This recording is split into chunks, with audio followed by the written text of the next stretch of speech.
आज का ये एपिसोड शुरू करने से पहले एक छोटी सी बात। क्या आप भी अपना पॉडकास्ट बनाने की सोच रहे हैं? तो एंकर ट्राई कीजिए। ये पॉडकास्ट बनाने का सबसे आसान तरीका है। नंबर एक, ये फ्री है। नंबर दो, इसमें कई सारे ऐसे टूल्स हैं जो आपको अपने फोन और कंप्यूटर पर रिकॉर्ड और एडिट करने की फैसिलिटी देते हैं। नंबर तीन, आप अपने पॉडकास्ट को डिस्ट्रीब्यूट भी कर सकते हैं, जिससे इसे स्पॉटिफाई और दूसरे प्लेटफॉर्म पर सुना जा सके। तो डाउनलोड कीजिए फ्री एंकर ऐप या विजिट कीजिए anchor.fm पर अपना पॉडकास्ट स्टार्ट करने के लिए। ये तो थी एक छोटी सी जानकारी, और अब शुरू करते हैं एपिसोड का सिलसिला।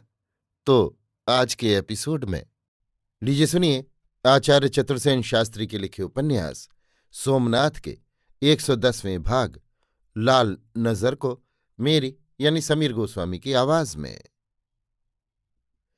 बहुत छिपाने पर भी बंदीगृह का ये भीषण समाचार अनेक रूप धारण कर नगर और लश्कर में फैल गया।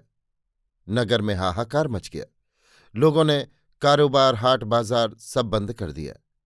अमीर के कानों में भी ये समाचार इस ढंग पर पहुंचा दिया गया कि वो गुस्से से लालचोट हो गया। अमीर महमूद एक विजेता साहसिक योद्धा और उच्च मन का बादशाह था। वो विद्या व्यसनी और तेजस्वी भी था। अपनी महान आकांक्षाओं की पूर्ति करने में उसे बड़े बड़े नरमेध करने पड़े। लाखों मनुष्यों का वध करना पड़ा, परंतु ऐसे अत्याचार और निर्मम हत्याकांड का कलंक वो नहीं सह सका। उस काल में अभागे बंदियों की सर्वत्र ऐसी ही दुर्दशा होती थी। इसलिए जो भयानक अवस्था इन कैदियों की थी, उसका दोष केवल सुल्तान पर ही नहीं लादा जा सकता था। एक बार जो बंदी हुआ, उसे तो उन दिनों जीते जन्म नार की दुख भोगना ही पड़ता था। न करने योग्य काम उन्हें करने पड़ते थे, और उन पर कोई दया की कोर करता भी न था। महमूद के सलाहकारों ने कहा कि इन कैदियों में जो भयानक अपराधी हों, हरीफ हों, जिन्होंने मुसलमान पर तलवार उठाई हो, उन्हें कत्ल कर दिया जाए। शेष को बाजारों में ऊंचे दामों की बोली बोलकर बेच दिया जाए। इस संबंध में महमूद के विचार कुछ और ही थे। वो जानता था कि इन कैदियों को गुलाम की भांति बेचने से अधिक दाम मिलते हैं, अतः मनुष्य को पशु की भांति बेचने में कुछ दोष है। इस पर उसने कभी विचार ही नहीं किया। अब तक कैदी भी उसकी आमदनी का एक जबरदस्त जरिया बनते रहे थे। लोभी मनुष्य के हृदय में दया माया कहा। उस काल में बहुत लोग गुलामों को बेचने का धंधा करते थे। उन्हें कोई अधर्म नहीं समझता था।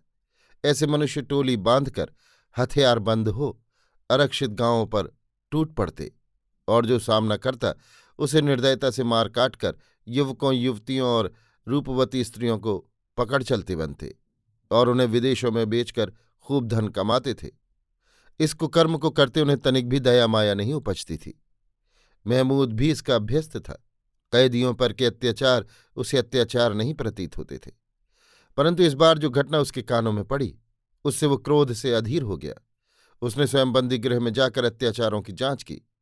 किस परिस्थिति में गिरकर इतने आदमी विष खाकर मर गए और दूसरे मरने को तैयार हैं, इस बात ने उसका ध्यान आकर्षित किया। इस सामूहिक आत्मघात के भीतर मसऊद का नौचित्त अविचार और लंपटता देख वो क्रोध से आग बबूला हो गया। उसे ऐसा प्रतीत हुआ कि जैसे आज उसका वंश कलंकित हो गया। उसने खुला दरबार किया। मसऊद अमीर का बहुत मुंह लगा, ढीठ और प्रधान सहचर था। वो साहसिक योद्धा और अमीर का संबंधी भी था।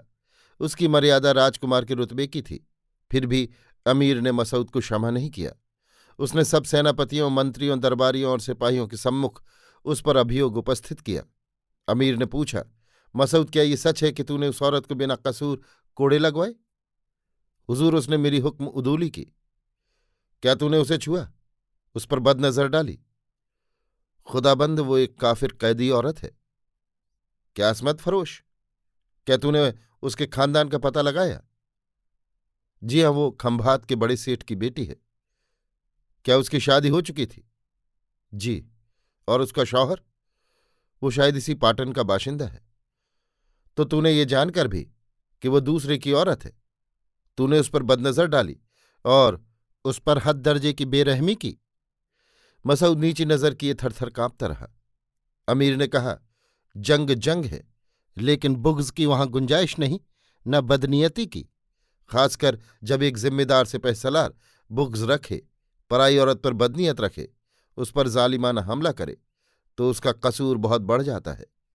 पर मैं अमीर महमूद खुदा का बंदा वही कहूंगा जो मुझे कहना चाहिए, और मैं हुक्म देता हूं कि वो औरत अपने हाथ से इस बदबख्त मसूद को नंगा करके सब सिपाहियों के रूबरू 50 दुर्रे लगाए, और ये खोटा और बेईमान मसूद अब से सिपहसालार नहीं, अदना सिपाही रहे। अब अमीर ने कैदियों के संबंध की और बातों पर भी विचार किया। इतने बड़े कैदियों के काफिले को इस बार विदेश ले जाकर बेचना उसे संगत नहीं प्रतीत हो रहा था। इस बार लौटने में उसे एक अतर्कित भीत की भावना का भान हो रहा था। फिर कैदियों में विद्रोह की सामना करने की जो भावना उत्पन्न हो रही थी, और नगर में जो असंतोष उत्पन्न हो रहा था, इन सब बातों से उसके मस्तिष्क का संतुलन जाता रहा। इसी समय अवसर पाकर उसके वजीर अब्बास ने कहा, हुजूर खुदावंद, इसमें संदेह नहीं कि विदेश ले जाकर कैदियों को बेचने में अधिक कीमत मिलेगी, परंतु ये वक्त ऐसा नहीं है कि 1.25 लाख कैदियों को इतनी दूर ले जाने की जोखिम उठाई जाए। फिर कैदी बगावत करने पर आमादा हैं। शहर में भी हवा खराब हो रही है। इसमें इन कमबख्त कैदियों में जो हरीफ है उन्हें कत्ल कर दिया जाए, और बाकी सबको उनके भाई बंदों में बेआबरू करके अपमानपूर्वक बेच डाला जाए। इस पर महमूद ने कहा, मैं महमूद खुदा का बंदा वही कहूंगा जो मुझे कहना चाहिए।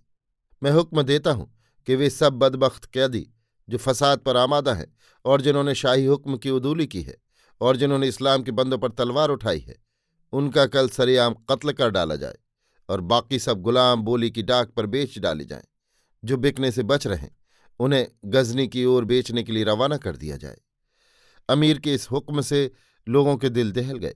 चंड शर्मा ने आंखों ही आंखों में छद्मवेशी मेहता को संकेत किया, और मेहता सिपाहियों की तरफ से हटकर एक ओर को चल दिए। बहुत सी बातों पर विचार करके चंड शर्मा ने इस संबंध में अमीर से एक शब्द भी नहीं कहा। अमीर तख्त से उठकर महल में चला गया।